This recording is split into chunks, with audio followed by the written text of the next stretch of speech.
Michelle's hand trembled as she moved the light in front of Ava's face. The little girl's eyes followed it. Michelle's breath caught. That's impossible.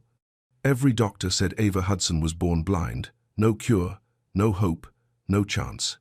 But her eyes just tracked the light. And in that moment, Michelle realized something that made her blood run cold. This child wasn't born broken. Someone was breaking her. Julian Hudson's wife died the day their daughter was born. Emily didn't survive the delivery. And before Julian could even process the loss, doctors told him his newborn baby would never see. Born blind, permanently, no explanation. He tried everything. Top specialists, experimental treatments, different hospitals across the country.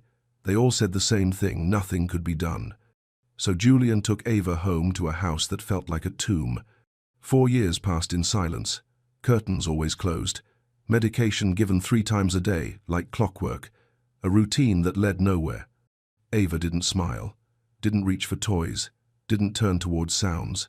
She just sat by the window, staring at a world she'd never see. And Julian watched his daughter fade a little more every day. Then Michelle Davies answered his ad for a caregiver. 6 months earlier, Michelle had buried her infant son, 11 days old. The grief gutted her completely. She couldn't go back to nursing, couldn't face those NICU rooms without falling apart, but she needed something to hold on to. So she took the job. The first time Michelle held Ava's hand, the little girl squeezed back. Michelle had worked with blind children before. That response felt different, too aware, too connected. She started paying closer attention.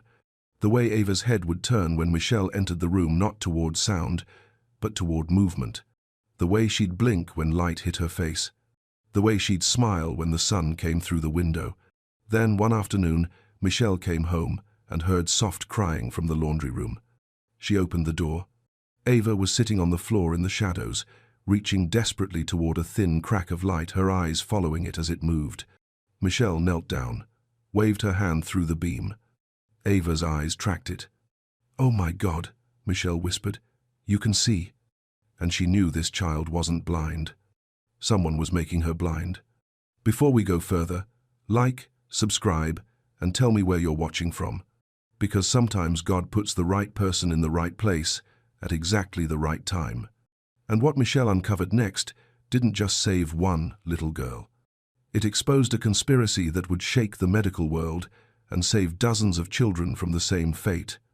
Let's continue. 4 years before Michelle walked into that house, Julian Hudson had it all.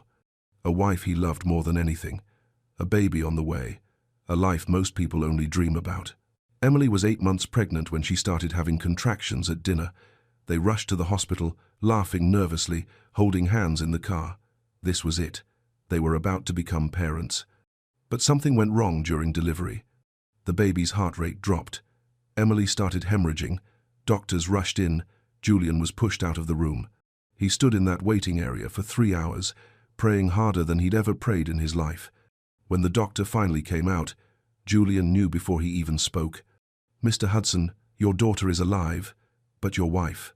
I'm so sorry. We did everything we could." The world stopped. Julian didn't cry, didn't scream. He just stood there, feeling his entire life collapse in on itself.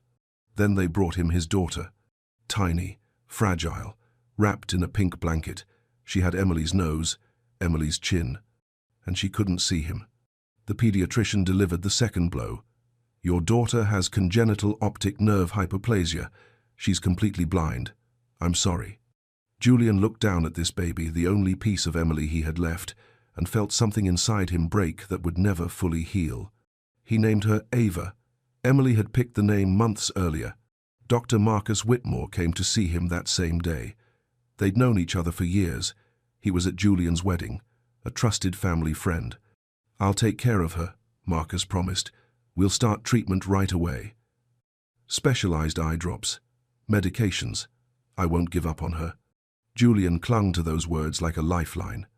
He brought Ava home to a house that felt wrong without Emily in it. Her clothes still hung in the closet. Her coffee cup sat by the sink. The nursery they'd painted together now felt like a room full of broken dreams. Julian went through the motions. Feeding, diaper changes, Medication schedule eye drops 3 times a day, every day, exactly as Dr. Whitmore prescribed. But Ava didn't respond to anything. She didn't smile when he talked to her, didn't turn toward his voice, didn't reach for the toys he'd put in her crib. She just stared at nothing. Months turned into years. Julian stopped opening the curtains. Light felt like an insult when his daughter couldn't see it. He stopped having people over, stopped going to the office, started working from home, buried in conference calls that didn't matter.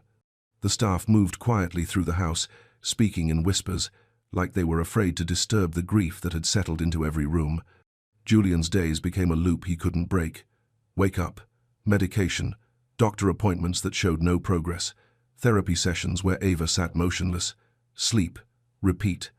Dr. Whitmore kept adjusting the prescriptions, adding new medications, vitamin injections, neurological supplements. These things take time, he'd say. We're doing everything we can.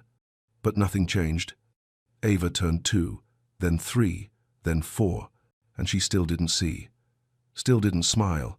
Still lived in a world Julian couldn't reach. He'd sit by her window sometimes, watching her small face turn toward glass she couldn't see through, and wonder if this was his punishment. If God took Emily and Ava's sight because Julian didn't deserve them. The guilt ate at him slowly.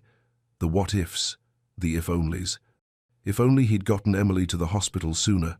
If only he'd chosen a different doctor. If only he'd prayed harder, tried harder, been better. 4 years of that kind of thinking turns a house into a prison.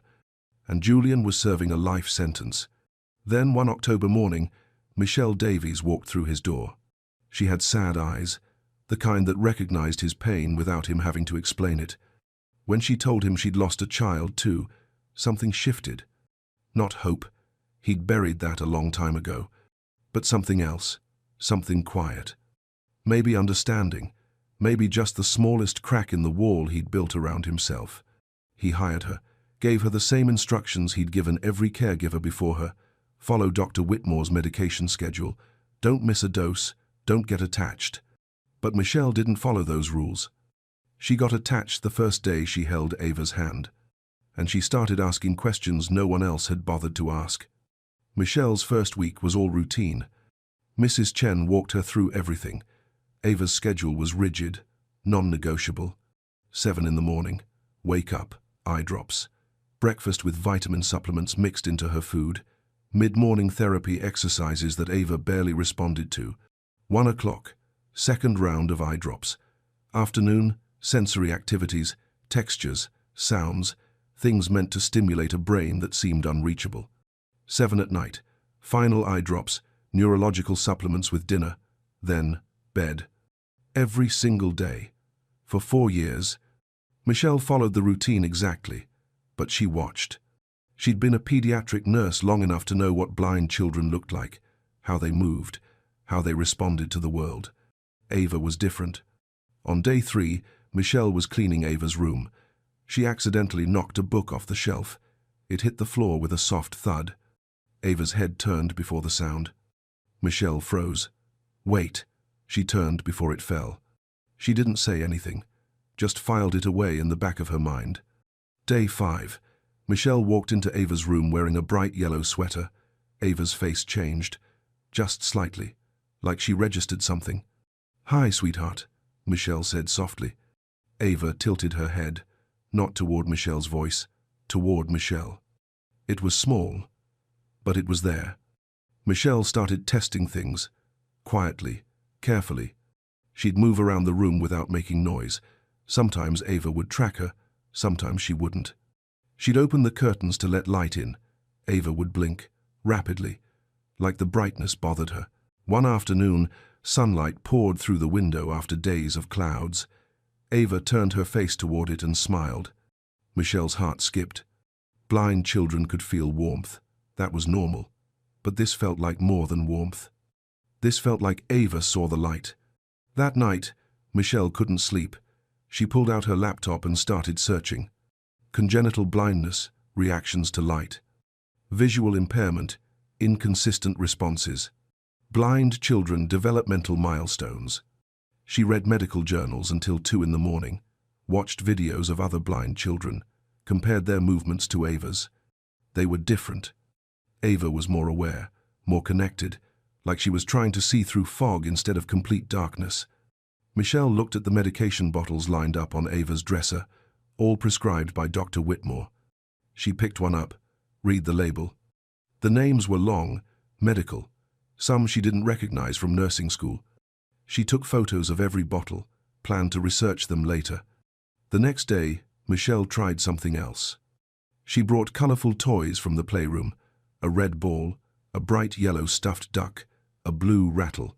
She moved them slowly across Ava's line of sight during playtime. At first, nothing. Then the yellow duck passed by and Ava's eyes shifted. Just barely, but they moved. "Oh, baby," Michelle whispered. "You see something, don't you?" She wanted to tell Julian, wanted to shake him and say, "Look at your daughter. Really, look."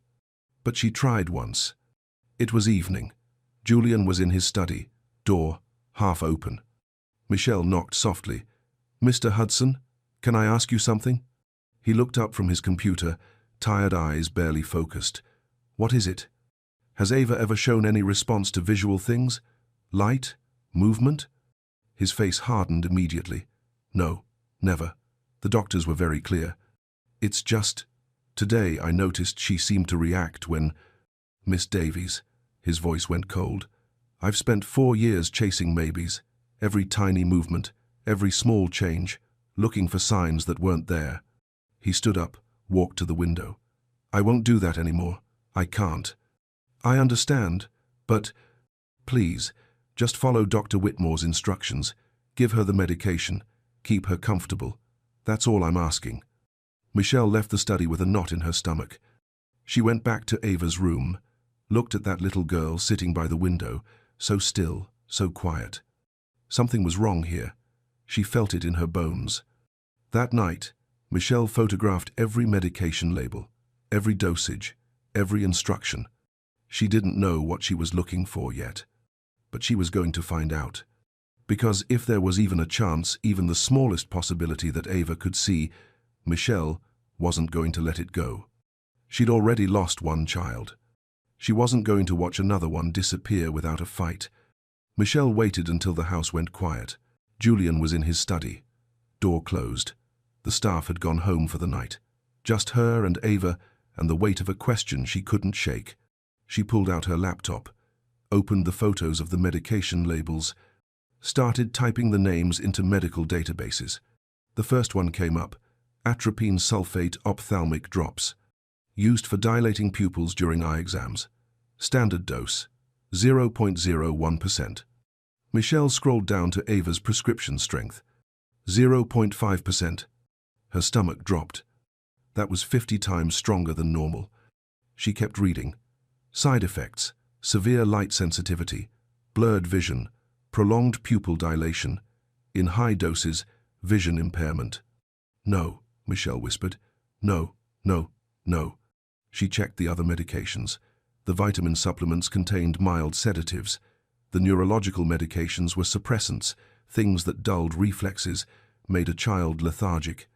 Every single prescription worked together. Not to heal, to numb, to blind, to keep Ava in the dark. Michelle's hands shook as she stared at the screen. This wasn't treatment. This was poison. But why? Why would a doctor do this? She thought about Dr. Whitmore, Julian's friend, trusted, respected. Then she thought about the bills she'd seen on Julian's desk. Hundreds of thousands of dollars, insurance covering most of it, endless treatments, endless medications. A child who never got better meant ongoing care, ongoing payments. Her chest tightened. Oh my God, he's doing this on purpose. Michelle closed the laptop, stood up, paced her room. She needed proof, real proof, not just research and suspicion. She needed to show Julian something undeniable. She grabbed a flashlight from her nightstand and walked down the hall to Ava's room.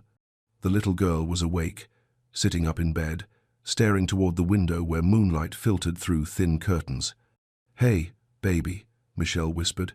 "Can't sleep?" Ava didn't answer, just turned her head slightly. Michelle knelt beside the bed. I'm going to try something, okay? Don't be scared. She clicked on the flashlight, kept it low at first, moved it slowly from left to right. Ava blinked. Her eyes followed the beam. Michelle's breath caught. She moved it again, faster this time. Ava's head turned, following, tracking. You can see it, Michelle breathed. Can't you, sweetheart? She made the light dance on the wall. A circle, a zigzag. And Ava smiled, a real, genuine smile. She reached out with both hands, trying to touch the light. Tears streamed down Michelle's face. Oh, baby girl. Oh, my sweet girl.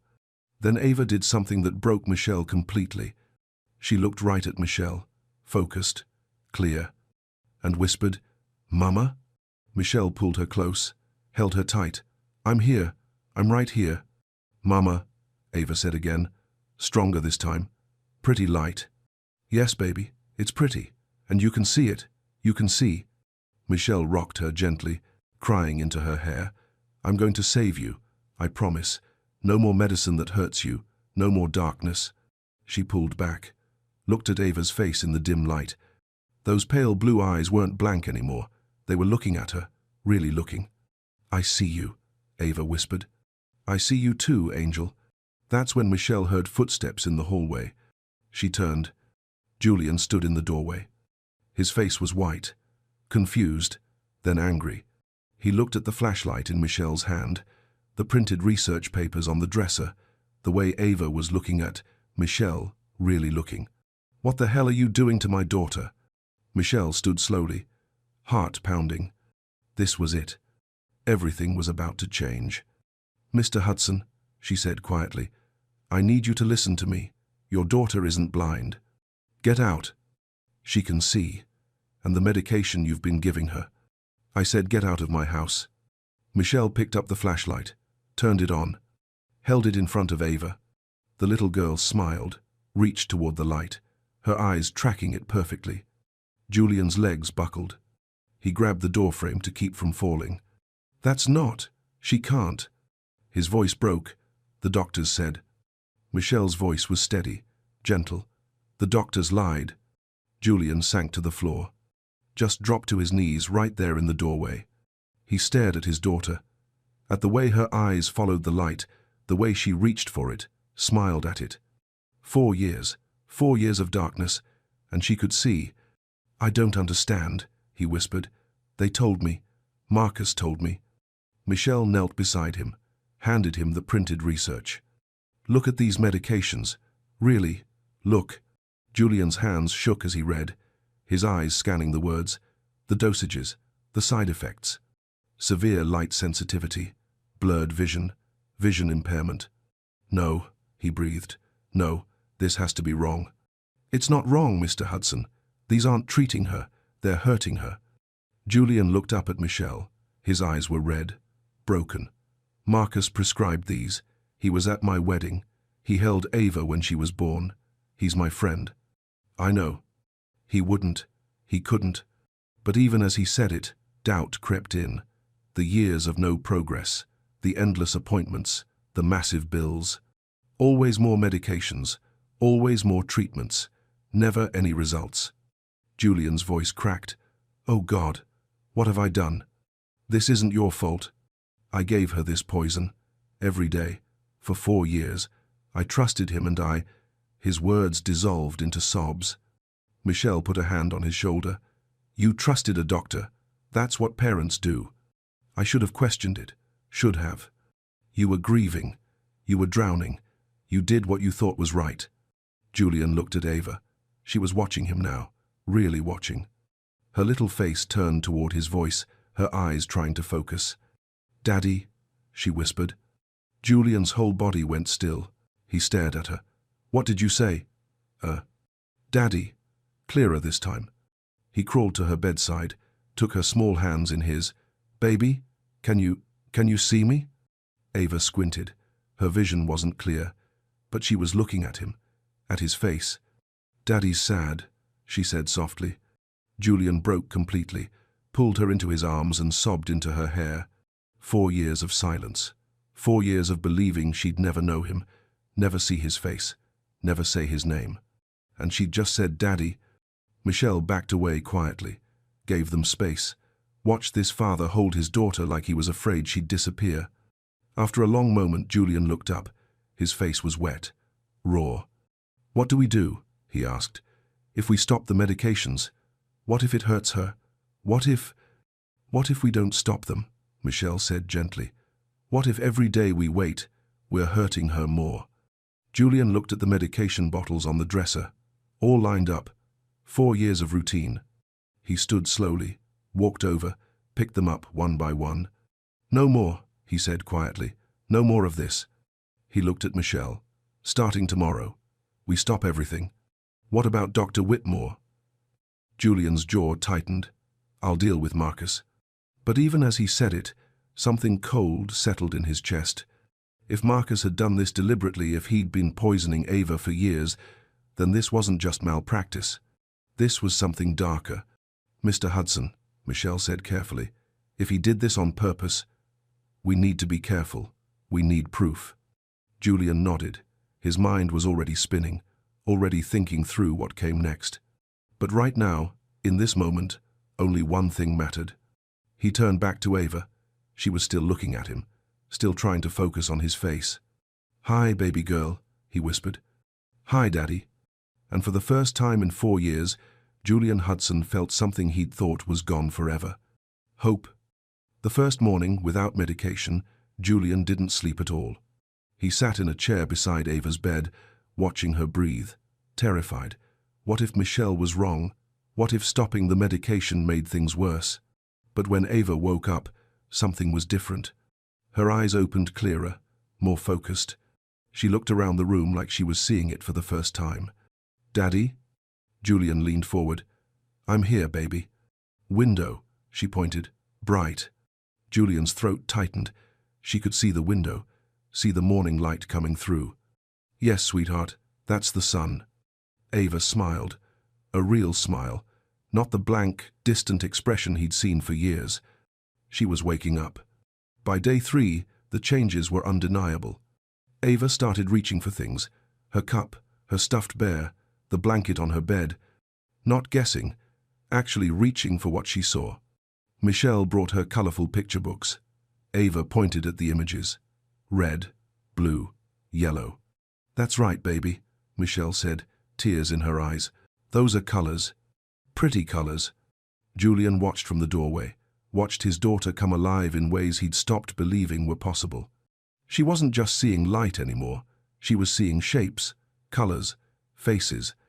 One afternoon, Ava walked to the window by herself, put her small hand on the glass. "Daddy, what's that?" She pointed outside. Julian came to stand beside her. "Those are trees, sweetheart, and flowers." "Mama's flowers?" His breath caught. "How did you?" Ava pointed to a photo on her dresser. Emily in a red dress, standing in the garden. "You told me, before. You said Mama loved flowers." Julian knelt down, looked at his daughter's face. She was looking back at him, really looking. "You remember that?" "I couldn't see before, but I heard. I always heard you, Daddy." He pulled her close. "I'm so sorry, baby. I'm so sorry I didn't know." "It's okay." She patted his face with her small hand. "I can see now." Michelle found them like that, father and daughter, holding each other by the window. She didn't interrupt, just watched, and felt her own heart breaking and healing at the same time. Later that evening, after Ava fell asleep, Julian and Michelle sat in the living room. The house felt different now, lighter, like something had shifted. "I tried calling Marcus today," Julian said quietly. "His office said he's unavailable." "Unavailable?" "On sabbatical. No return date. No way to reach him." Michelle's stomach turned. "That's convenient." Julian looked at her. "You think he knows? That we figured it out?" "I don't know, but it's strange timing." Julian stood, walked to the window. 4 years, Michelle. 4 years I paid him millions, trusted him with my daughter's life. And he was. He couldn't finish the sentence. "We need to find out if there are others," Michelle said softly. Julian turned. "Others?" "Other children, other families. If he did this to Ava, what if she's not the only one?" The thought made Julian sick. How do we find out? I can reach out. Online support groups for parents of blind children. See if anyone else was treated by Dr. Whitmore. Julian nodded slowly. Do it. And I'll hire investigators, financial experts. If Marcus was billing insurance for fraudulent treatments, there'll be a paper trail. Michelle stood. Mr. Hudson. Julian, please, after everything. Just call me Julian. She nodded. Julian, if we do this, if we go after him, it's going to get ugly. I know. He'll fight back. People like that always do. Julian's eyes hardened. Let him fight. He poisoned my daughter. He stole 4 years of her life. 4 years of mine. His voice dropped. I don't care how powerful he is. I don't care what it costs. I'm going to make sure he never does this to another child. Michelle saw something in his face she hadn't seen before. Not just grief anymore. Anger, purpose, fire. Then we do this together, she said. Julian looked at her. This woman who'd walked into his life a month ago, who'd seen what no one else saw, who'd saved his daughter when he couldn't. Thank you, he said quietly, for not giving up on her. I couldn't give up on her. She reminded me too much of. She didn't finish. Didn't need to. Julian understood. Your son. Michelle nodded. I couldn't save him, but maybe I could save her. They stood in silence for a moment, two broken people who'd found purpose in each other's pain. Then Julian's phone buzzed. Unknown number. Text message. He opened it. His face went pale. What is it? Michelle asked. Julian showed her the screen. Stop asking questions. You don't know what you're interfering with. Another message came through. Some people don't wake up from the darkness. Be careful yours doesn't go back to sleep. Michelle's blood ran cold. He's threatening Ava. Julian's hand clenched around the phone. Then he just made the biggest mistake of his life. Michelle found 3 families online. 3 mothers who mentioned Dr. Marcus Whitmore by name, all in Connecticut, all desperate for answers about their blind children. She reached out to one, a woman named Sarah Bennett. They met at a coffee shop in Hartford 2 days later. Sarah brought files, medical records, bills, photographs of her 5-year-old son, James. Dr. Whitmore said James was born blind, Sarah explained, hands wrapped around her coffee cup. We've been seeing him since James was 3 months old. Michelle's chest tightened. What medications is he on? Sarah pulled out a list. Michelle's hands went cold as she read it. The same prescriptions, the exact same dosages, everything Ava had been taking. How much have you spent? Michelle asked quietly. Close to $2 million. The insurance covers most of it. But, Sarah's voice cracked, we've done everything he told us. Every treatment, every medication. Nothing's worked. Michelle reached across the table, took Sarah's hand. Has James ever responded to light? Sarah hesitated. Sometimes I think. But Dr. Whitmore says I'm imagining things. That false hope is cruel. You're not imagining it. Michelle told her everything. About Ava, the medications, the research, how Ava's vision was coming back after they stopped the treatments. Sarah's face went pale. You're saying Marcus has been blinding my son? I'm saying you need to get a second opinion from a doctor who isn't connected to Dr. Whitmore. Sarah started crying, right there in the coffee shop. Quiet, broken sobs. 5 years, she whispered. 5 years I've trusted him. Michelle held her hand tighter. I know. I'm so sorry. When Michelle got home, Julian was waiting in the living room. I found something, he said. His voice was hollow. He showed her the investigator's report. Dr. Whitmore had treated 14 children in the past 7 years, all diagnosed as incurably blind, all on similar medication regimens, all from wealthy families or families with extensive insurance coverage. 14 children, Julian said. 14. Michelle sank onto the couch. Oh my God. The billing records show millions. Insurance claims for experimental treatments, medications that cost thousands per month. Julian's hands were shaking. He created patients who'd never get better, children who'd need care for life. It's not just malpractice, Michelle whispered. It's evil. Julian's voice was hard, cold. That's what it is. They sat in silence. the weight of it crushing. 14 children, 14 families, years of stolen sight, stolen hope. "We have to tell someone," Michelle said. "The police, the medical board, someone. I already called my attorney. He's connecting us with the FBI, white-collar crime division." Michelle looked at him. "The FBI? This is fraud on a massive scale. Insurance fraud, medical fraud, and," his voice dropped, "child endangerment." Another text came through on Julian's phone. Unknown number again. "Last warning. Walk away, or everyone gets hurt." Julian showed it to Michelle. "He's scared. That's why he's threatening us. Or he's dangerous." "I don't care." Julian's eyes were fierce. "He hurt my daughter. He hurt other children. I'm not backing down." Michelle thought about Ava, about Sarah's son, about 12 other children out there still taking those medications, still living in darkness they didn't have to live in. "Neither am I," she said. That night, Michelle checked on Ava before bed.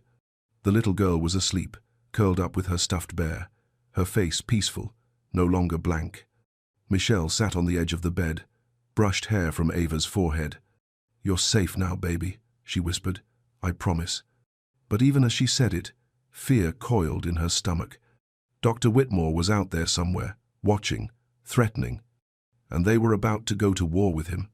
Michelle thought about her son, the 11 days she'd had with him, how she'd prayed for a miracle that never came.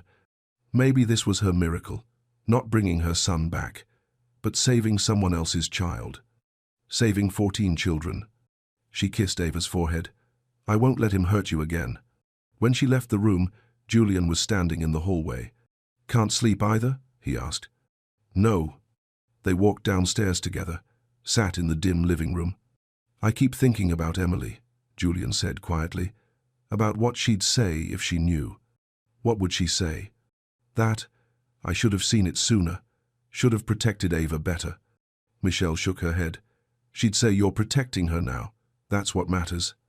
Julian looked at her, really looked. "You saved her life, Michelle. You know that, right?" "We saved her. Together." Something passed between them in that moment. Understanding. Connection. Two people who'd lost everything, who'd found purpose in each other's pain. "Whatever happens next," Julian said, "I'm glad you're here." Michelle nodded. "Me too." Outside, the night was quiet. But inside, everything was about to break, wide open. Michelle reached out to 2 more families. Both had children under Dr. Whitmore's care, both on the same medications, both told their children would never see. One mother, Lisa Chen, agreed to meet them at Julian's house. She came with her husband and her 3-year-old daughter, Emma. The little girl sat in her father's lap, motionless, staring at nothing. Michelle's heart broke looking at her. "We've been seeing Dr. Whitmore for 2 years, Lisa said. Her voice was tired, defeated. "He told us Emma has no optic nerve development, that nothing can be done." Julian leaned forward. "Have you ever noticed her responding to light, to movement?" Lisa hesitated. "Sometimes, but the doctor says it's just reflexes, not real vision."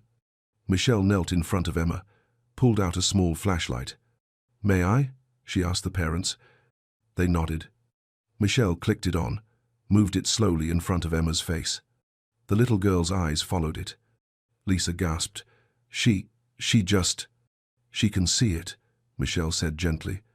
Lisa started crying. Her husband put his arm around her, his own eyes wet. 2 years, Lisa whispered. 2 years we've been giving her those medications." Julian showed them the research, the lab reports, the dosage information. "These aren't helping her," he said quietly. "They're keeping her blind." By the end of the week, they'd found 7 families. 7 children, all between ages 2 and 6, all diagnosed as incurably blind. All prescribed the same toxic combination of medications. Julian's investigators uncovered the financial trail. Dr. Whitmore had billed insurance companies over $40 million across 15 years. $40 million for treatments that didn't work, for medications that caused harm instead of healing. The FBI opened an investigation, but Dr. Whitmore was still missing. No one knew where he was. And the threats kept coming. Julian's car was keyed in a parking garage. Someone hacked into his email. Fake articles appeared online calling him a bitter father trying to destroy a respected doctor's career. Michelle received messages on her phone. "You're going to regret this. Leave it alone.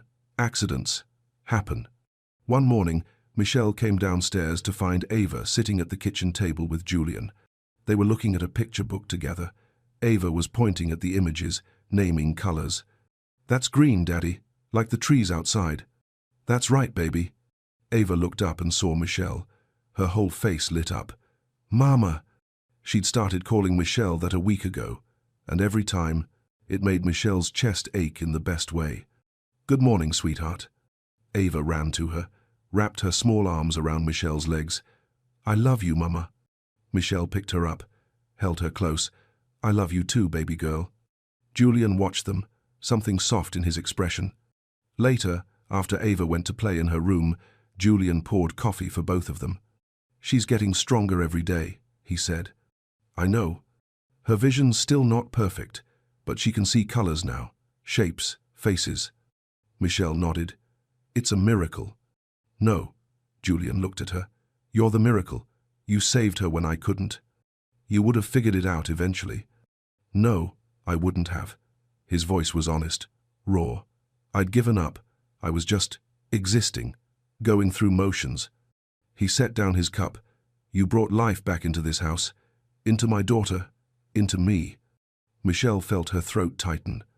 "I don't know how to thank you," Julian continued. "How to even begin to." "You don't have to thank me." "Yes, I do."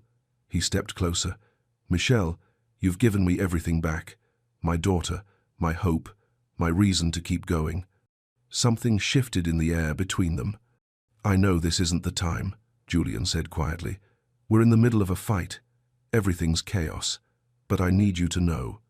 He paused, searched for words.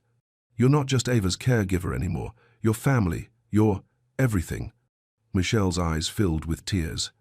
6 months ago, she'd been drowning in grief, certain she'd never feel whole again.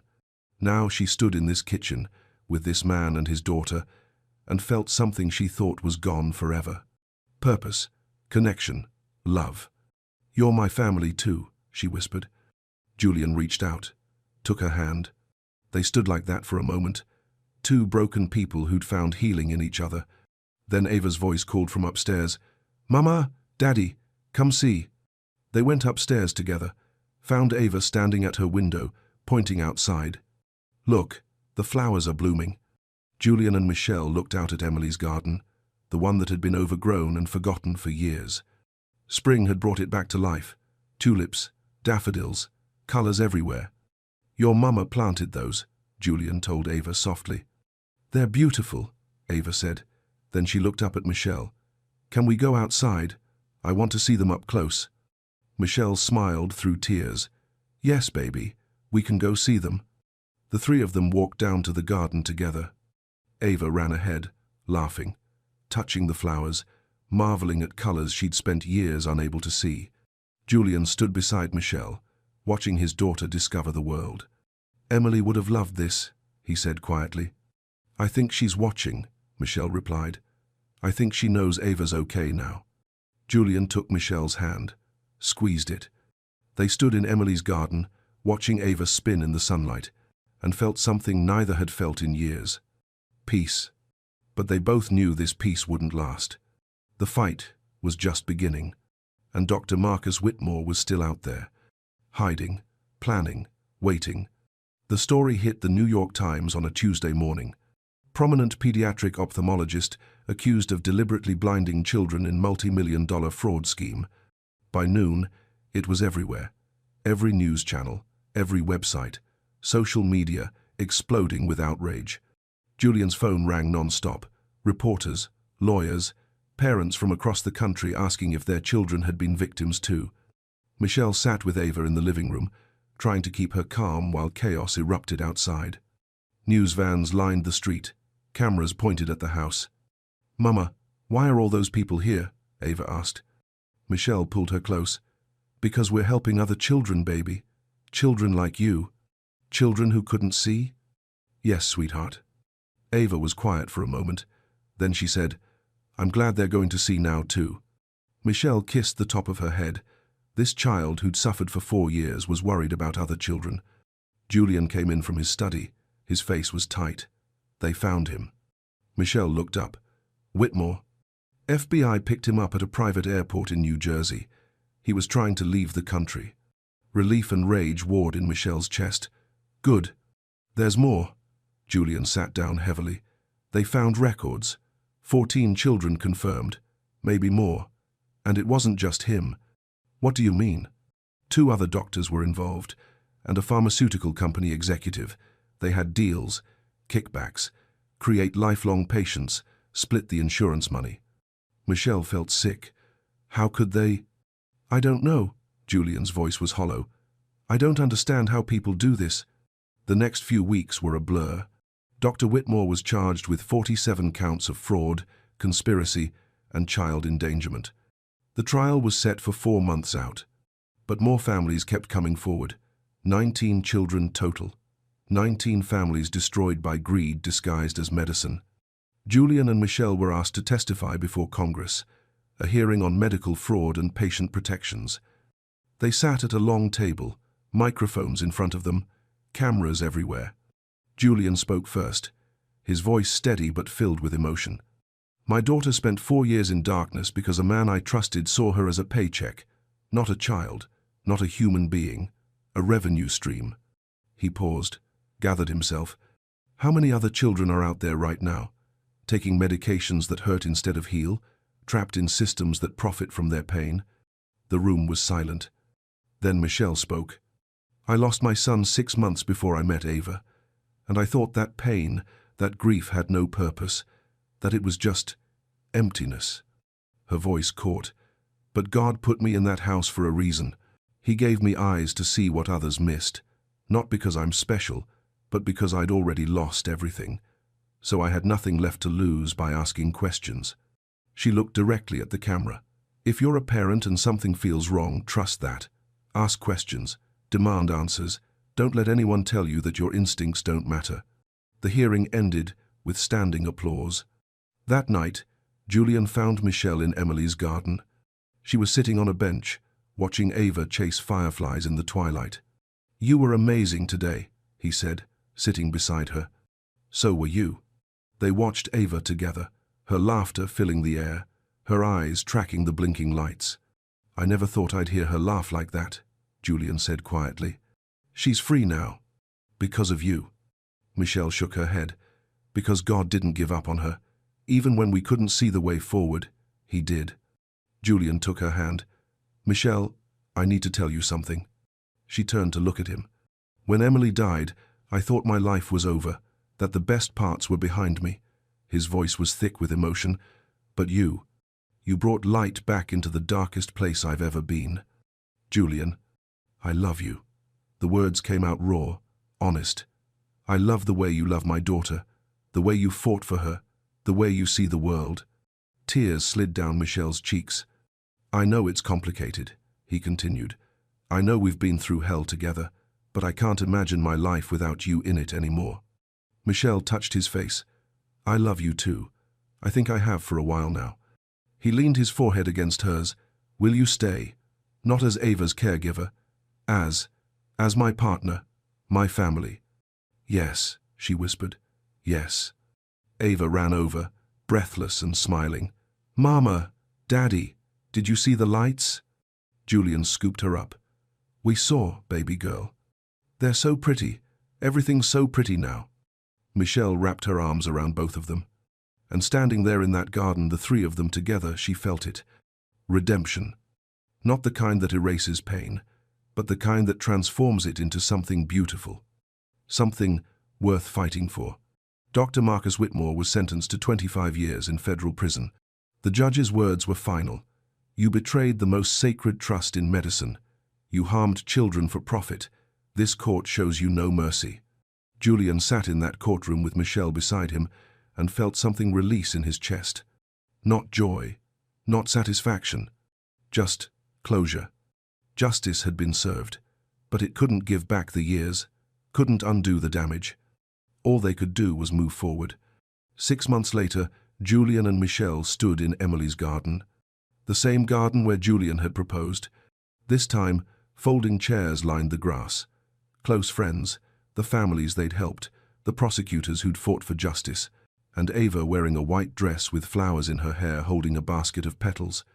The officiant began.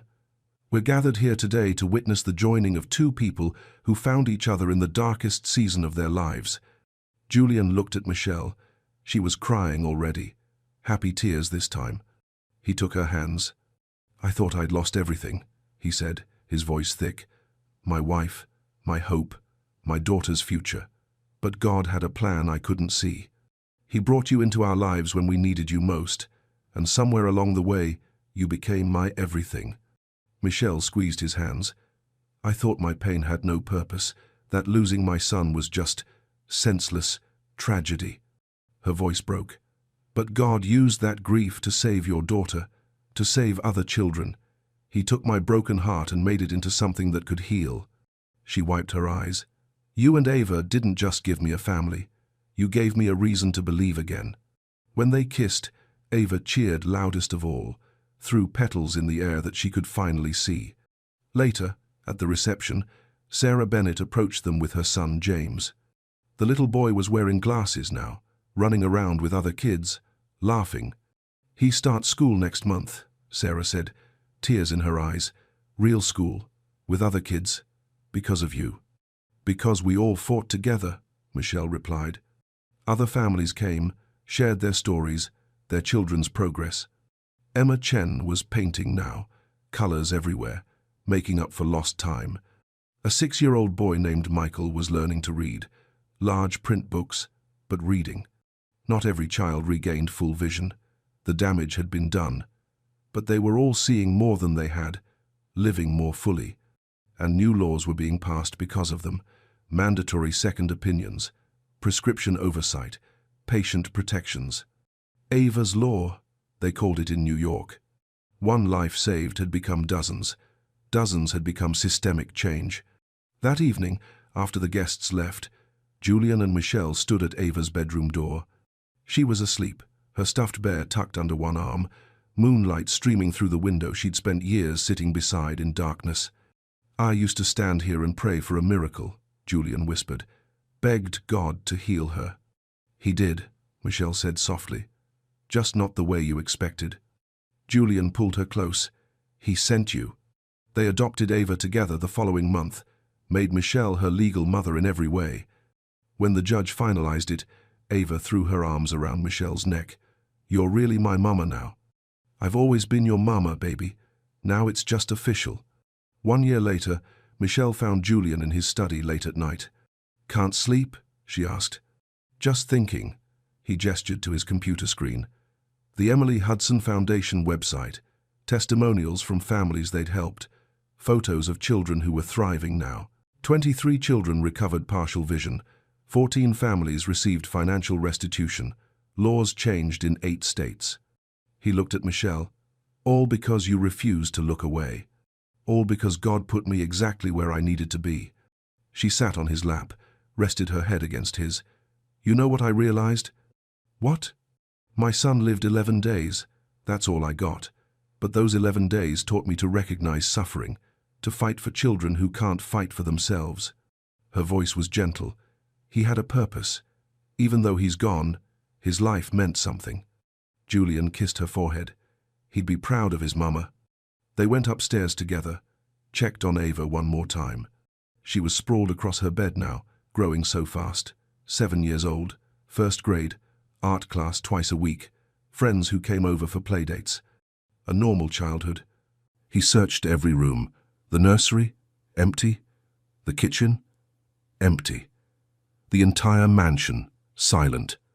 No sign of his maid, no sign of his baby. His heart started to race. Kevin Grant had built empires, moved markets, and controlled everything in his world, except this moment. Then he stepped outside, and what he saw stopped him cold. There, on a stone bench, in the biting morning air, was Gloria, asleep, still in uniform, arms wrapped tightly around baby Emily. A faded blue blanket covered the child, and Gloria's yellow cleaning gloves were still clinging to her hands. Neither of them stirred. For a second, he couldn't breathe. Then, he saw Emily's tiny chest rise, her fingers curled into Gloria's apron, and on Gloria's face, a quiet kind of peace. He didn't understand it. Not yet. But what looked like recklessness was something else entirely, and that moment changed everything. The sky hadn't turned yet. It was still dark in Manhattan. Street lamps flickered against stone buildings, and the wind carried that early-hour stillness, the kind that makes you feel every second of silence. Kevin Grant stood on the marble steps of his estate, barefoot, tense. The cold bit at his skin. But it wasn't the cold that made him shiver. It was the emptiness. He had already checked the nursery. No baby. He'd called the nanny. No answer. Walked every hallway. But the one person who always kept things running, Gloria, his quiet, invisible maid, was nowhere to be found. Then, a flicker of movement near the garden. He stepped off the porch, heart pounding, breath shallow. It wasn't supposed to be like this, not in his house, not in his world. And then, he saw her. Gloria, curled up on the garden bench, back leaned against the cold stone, eyes closed, breathing steady. In her arms, Emily. The baby was wrapped in an old blanket, tucked so closely into Gloria's chest it was hard to tell where one ended and the other began. Kevin froze. The yellow gloves were still on Gloria's hands, her head tilted back, her arm locked around the child like instinct, like protection. He took a step closer. No words, no reaction. Emily's fingers clung to Gloria's uniform, her tiny face nestled into the space just below Gloria's chin. Safe. Too safe for this to be an accident. Kevin didn't know why, he didn't know how. But he knew one thing, this wasn't neglect, it was love. Not the kind you buy, the kind you carry, even when it breaks you. And in that still, cold moment, everything Kevin believed about love, family, and what it means to protect something began to crack. But before we begin, click subscribe, like this video, and tell us where in the world you're watching from. I hope this story makes you believe that sometimes the people we overlook are the ones holding our world together. The air hung thick with silence, not peace, not calm, just that heavy kind of stillness you feel when something's not right. Kevin stood frozen beside the garden path, his breath caught halfway between fear and disbelief. Gloria didn't stir. Neither did the baby. He stepped closer. Slowly. The gravel crunched beneath his bare feet. The closer he got, the stranger it all felt. The bench was damp with morning frost. The blanket barely covered Emily's legs.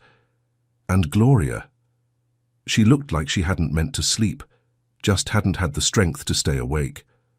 Her arms were still wrapped around the baby, one yellow-gloved hand tucked under Emily's back, the other across her tiny chest, as if shielding her from the wind.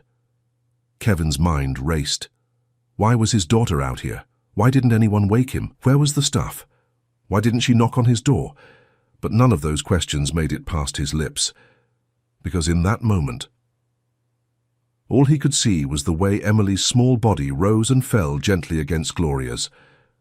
Safe. He crouched beside them, carefully.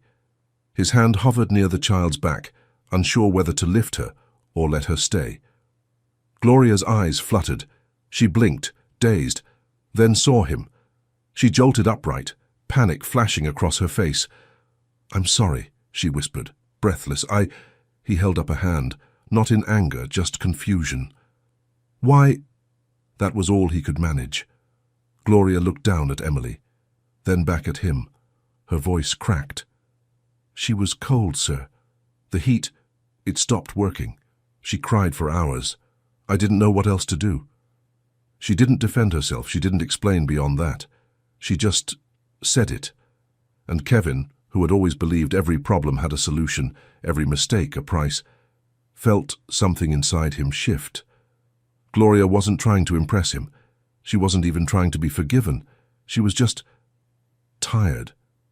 Tired in a way no amount of sleep could fix. He looked at her one last time, really looked, at the circles under her eyes, at the trembling in her arms, at the way she hadn't let go of Emily, even in sleep. And for the first time in a very long time, he didn't feel rich, not at all. Kevin stood there, unmoving. The wind had picked up, brushing past the marble columns behind him, but his eyes stayed fixed on the yellow glove still resting against his daughter's back, and on the quiet woman who had been invisible in his home until this very moment. Gloria didn't look up again. She just sat there silent, arms still wrapped around Emily, like a mother clinging to something she couldn't afford to lose twice. Kevin swallowed hard. He didn't know what emotion was hitting him. Guilt, shock, or something far less familiar. All he knew was that he didn't want to raise his voice. Not here. Not now. He stepped back. Gently. His hand brushed across the top of the blanket, just enough to feel the warmth still trapped inside it. It wasn't much, but it had been enough to keep his child safe. And the gloves, still on Gloria's hands, bright yellow, a little torn at the fingertips, smudged with polish and dust. She hadn't even taken them off. Kevin's mind went back to the night before, the text from the staff group chat he hadn't answered, the subtle drop in the thermostat reading he'd dismissed. He remembered walking past the nursery door on his way out, hearing Emily cry and thinking she'd settle soon. He hadn't stopped. He hadn't checked. Now he was here, outside, barefoot, standing beside a bench in the freezing dark, watching the woman he paid to clean his house cradle the only thing in his life that ever truly mattered. Gloria finally spoke again. Her voice was barely a whisper. I didn't want her to cry anymore. She kept her eyes on the child. Not once did she ask for understanding. Not once did she explain herself with pride. She just sat there still, as if ready for whatever judgment would come next. Kevin took a breath, the kind that shakes a little on the way out. I didn't know the heat broke. Gloria nodded slowly. I called maintenance. No one came. A pause. You were at the gala. He didn't remember much about the fundraiser, only that the champagne had been warm and the conversations colder. I was going to rock her, Gloria said, just until she settled. Just for a few minutes. Her voice broke. I didn't mean to fall asleep. Kevin looked down at the child in her arms, now stirring softly, eyelids fluttering. He didn't have words for what he felt, only questions. And most of them weren't for her. They were for himself. He didn't ask her to stand, didn't tell her to explain. He just said quietly, "Come inside." She hesitated. Her arms tightened around the baby, as if part of her believed this was the last time she'd be allowed to hold her. But Kevin didn't reach. He didn't rush. He simply turned and led the way, leaving the front door wide open behind him. She followed. The marble floors felt colder than the bench. The silence inside the house, deeper than it had been outside. Kevin gestured to a seat in the kitchen, not the servants' table tucked behind the pantry, the main one. He didn't sit at first. He just watched as Gloria gently lowered Emily into the bassinet beside the counter, brushing the blanket into place like it was made of gold. Then she sat, still wearing the gloves. She kept her hands folded in her lap. Didn't speak. Didn't blink. Kevin pulled out the chair across from her and finally asked, "Who taught you how to hold a child like that?" A long pause, then she answered, "My daughter." His body stilled. She wasn't looking at him. She was staring at a small crack in the tile. Her voice was even, but quiet. Too quiet. "Her name was Ava," she said. "She was 2. Kevin didn't move, not even to breathe. "She got sick one winter," Gloria continued. "We didn't have heat, couldn't afford to keep it running all night. I bundled her up best I could." She pressed her hands together until her knuckles went white. "She had a fever.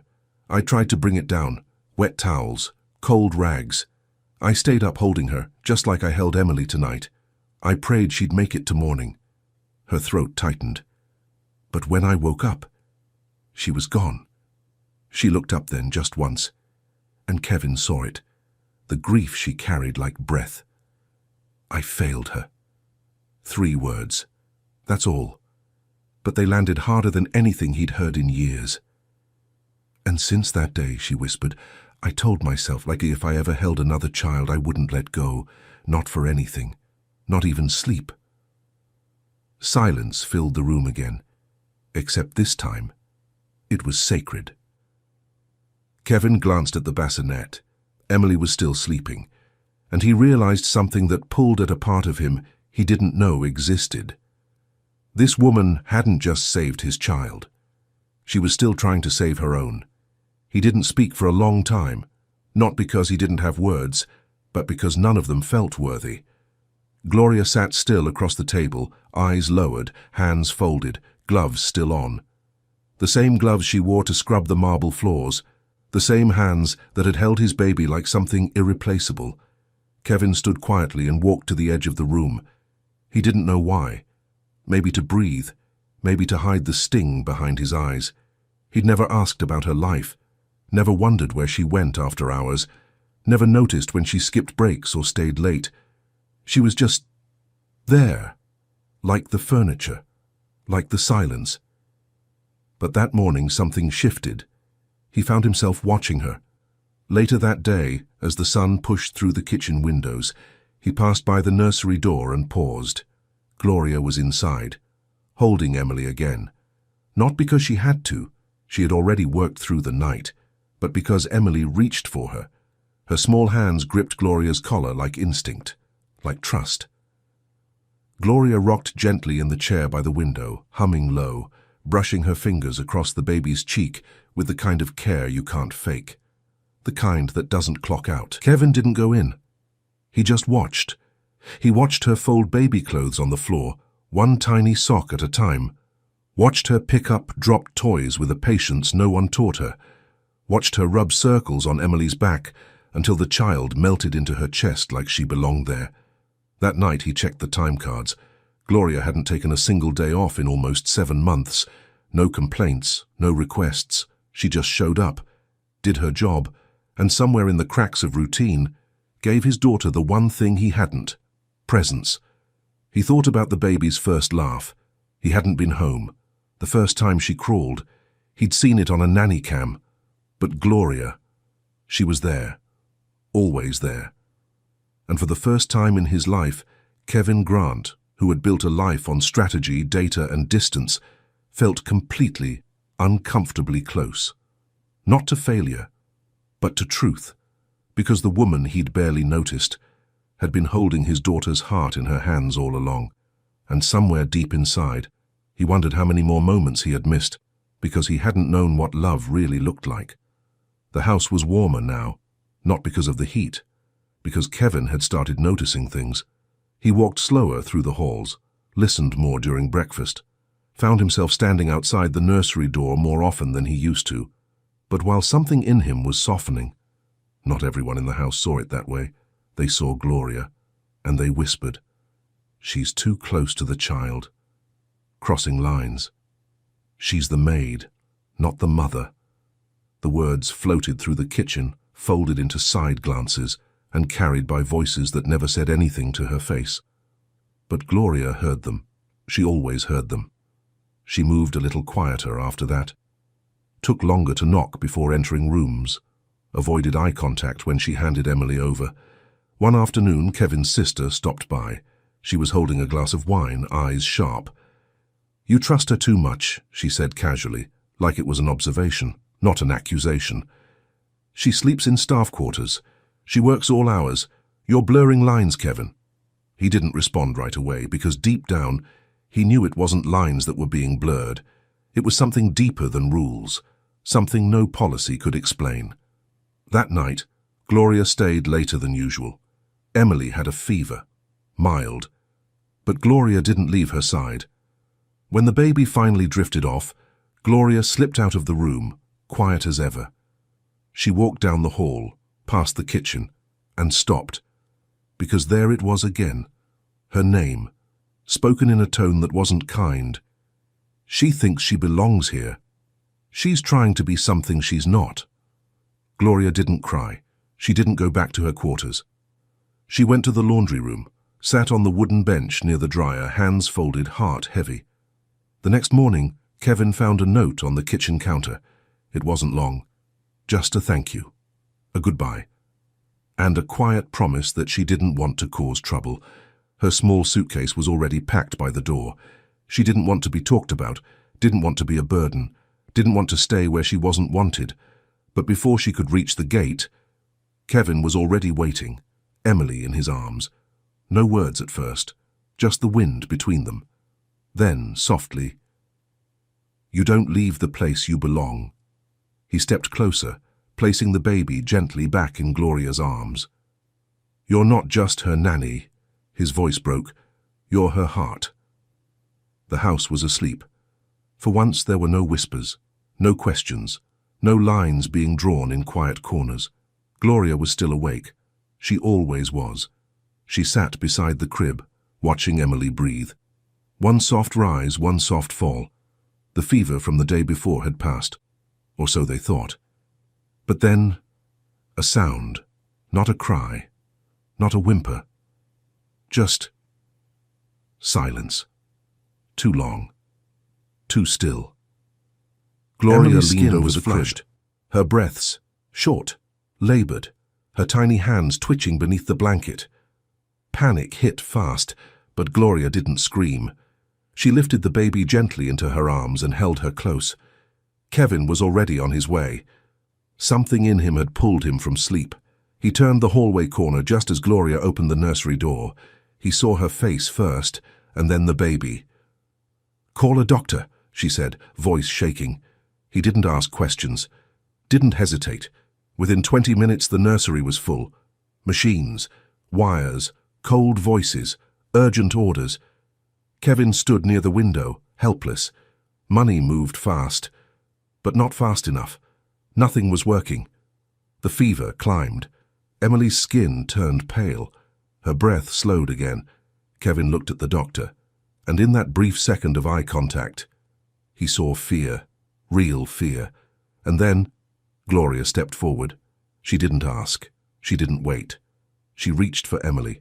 At first the nurse protested, but Kevin nodded. Let her. Gloria sat in the rocking chair, the same one by the window where she always sang. She held the baby tight against her chest, like that first night on the bench. Her voice cracked as she began to hum. Not a lullaby from a children's book, but a hymn, old, southern, barely above a whisper, the same one she used to sing to Ava. Tears slid down her face onto Emily's tiny hands. Her voice trembled, but she didn't stop. She rocked and sang and prayed without words. Kevin stood across the room, frozen. The machines kept beeping. But something changed. Emily's chest began to rise a little steadier. Her skin flushed with warmth again. Her tiny fingers gripped the edge of Gloria's blouse. The fever began to break. The doctor didn't speak. No one did. There was nothing to say. Because what had saved that child wasn't found in medicine or money. It was in the arms of a woman who had already lost everything once and refused to lose it again. The next evening the dining room was full. Long table, crystal glasses, heavy silverware. Kevin rarely called family dinners, and never with the staff present. But tonight, everyone was there. His sister, his mother, his chief of staff, the housekeeper, the butler, and at the far end, Gloria, still in uniform, still unsure why she was seated among them.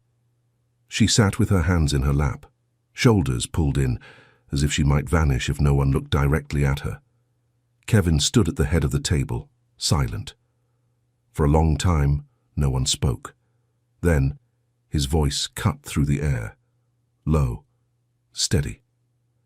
"Last night, my daughter almost died." Fawkes froze, eyes turned. "But she didn't," he continued. "And not because of doctors, or machines, or anything I paid for." He looked at Gloria. She lived because someone loved her enough to hold her through it. The room shifted.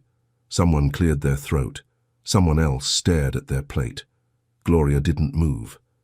"She held Emily," Kevin said. "When I couldn't." He paused. "I was busy, with business, with events, with everything I thought made me important." He looked around the table. "But this woman," His voice cracked slightly. Held the one thing that truly mattered. And she did it not because it was her job, but because she loved her. A gasp. Somewhere near the middle of the table. But Kevin kept going. She wrapped my child in her arms and risked her own health to keep her warm. She stayed awake for nights. She listened when she cried. She sang to her, prayed over her. And his eyes returned to Gloria. Then he did something none of them expected. He walked to her side and knelt. Right there, beside the maid. The marble floor didn't matter. The room full of eyes didn't matter. He looked up at her, voice barely above a whisper. "Thank you for saving my daughter." A pause. "And for teaching me what it actually means to be a father." Gloria's lips parted, but no words came. Only tears. She shook her head, unsure what to do, how to respond. But Kevin wasn't waiting for approval. He turned back to the table. "She's not just the help," he said firmly. "She's family." The room sat still. No one objected. No one dared. Because in that moment, even the ones who used to whisper finally saw her. The mansion felt different now. Not louder, not busier, just warmer. The silence that once echoed off marble floors was slowly being replaced by humming in the kitchen, by soft baby laughter, by the quiet rhythm of love settling into a place it had never been allowed to live. Kevin started working from home more, not because he had less to do, but because he had something worth staying for. He watched the little moments now, the ones he used to walk past, like the way Emily giggled when Gloria kissed her nose, the way Gloria tucked her into naps with the kind of gentleness that couldn't be taught, the way Emily reached for her in the mornings before she reached for anyone else. One morning Kevin stepped into the nursery, holding something in his hand. Small, gold. Gloria was rocking Emily, whispering the tail end of a lullaby. She looked up as he entered. Not startled, just curious. He walked over and handed her the box. "I don't want this to feel like a gift," he said softly, "because it's not about thanks." Gloria looked down. Inside the box, a delicate gold necklace, a tiny heart hanging at the center. She blinked. I can't accept this," she said, her voice already trembling. "You don't have to," he replied, "but I hope you will." She held the chain in her palm, eyes fixed on the heart. "For the woman," Kevin said, "who kept mine beating." She tried to speak, but her voice caught somewhere between shock and tears. "I don't need anything," she whispered. Kevin smiled gently. "I know. That's why you deserve everything." He helped her clasp it around her neck. Nothing else was said. There didn't need to be. Later that afternoon, Emily took her first wobbly steps across the nursery rug. Gloria clapped quietly, kneeling to catch her. The toddler fell into her arms, laughing, "Mama G!" It was the first time she said it. Clear, unprompted, as if she'd always known the words. Gloria froze. Tears welled in her eyes, but she didn't cry. She just held the child close and let herself breathe. For the first time in years, not like someone passing through, not like help, but like someone who belonged. And behind her, standing in the doorway. Kevin didn't say a word. He just smiled, because for the first time, his house felt like a home. Years passed, the seasons changed outside the gates, but inside the home, something sacred remained. Emily grew quickly, a little taller each spring, a little braver each fall. She scraped knees in the courtyard, painted handprints on hallway walls, learned to tie her shoes in the laundry room where Gloria used to hum lullabies. And Gloria, she stayed, through bedtime stories and school uniforms, through first words, first fevers, first questions about the world. She never asked for more. She just showed up, day after day. Heart open, arms steady. They called her Mama G without needing to explain why. Even the staff followed suit. And Kevin, he no longer walked through the halls with phone in hand. He knew now that the most important things couldn't be scheduled. They had to be witnessed. He sat in the garden more often now, beside the old stone bench, the one he once found too cold to notice. Now, it was sacred. One afternoon, as the sun dipped behind the trees, Emily, now 7, sat beside Gloria on that very bench. Her legs dangled. Her voice carried stories of school and friends and playground drama. Gloria smiled, her hands folded softly in her lap. The golden necklace still rested against her chest, worn now, but never removed. Kevin watched from the balcony, arms crossed gently, eyes a little misty. He knew this chapter of their lives was growing shorter. Gloria had started to slow down. She no longer cleaned, didn't have to. Her presence was no longer tied to duty. It was woven into the walls, into every photo, every corner, every memory that mattered. One morning, Emily was asked at school, "Who raised you?" She didn't hesitate. "My dad," she said, "and my Mama G." Simple. True. Unshaken. That evening, Emily climbed into Gloria's lap with a book she could now read herself, but she still asked Gloria to turn the pages, because some things aren't about need. They're about love and staying close. Outside, the garden lights flickered on, and for a moment, the house, once echoing with emptiness, felt full of stories, of second chances, of hearts that never stopped holding on. Kevin stepped out onto the balcony, looking down at them, and in a voice low, meant for no one but memory, he whispered, "I used to think love was something you earned." He paused. "But the woman who had the least gave us the most." A breath. "And we'll never forget that."